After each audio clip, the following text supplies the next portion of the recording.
Hi everyone, in front of me I've got HUAWEI Nova 11 and let me share with you how to check the total screen time on this device.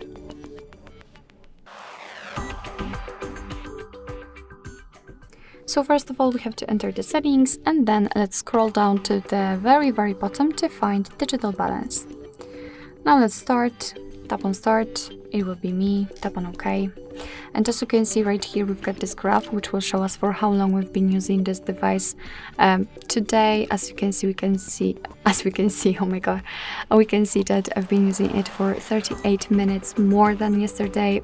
We can also check the time which I've spent on particular apps.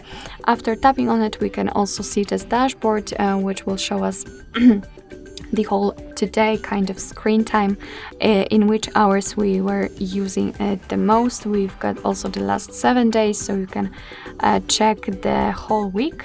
What is more, you've got the screen time management, so you can set some schedules, thanks to which your device will simply notify you that you're over your screen time. And you've got the away time. It's really up to you which option you'd like to set. However, I highly recommend to check them because they really can help to keep the digital balance. Alright, so that'll be all. Thank you so much for watching. I hope that this video was helpful, and if it was, please hit the subscribe button and leave the thumbs up.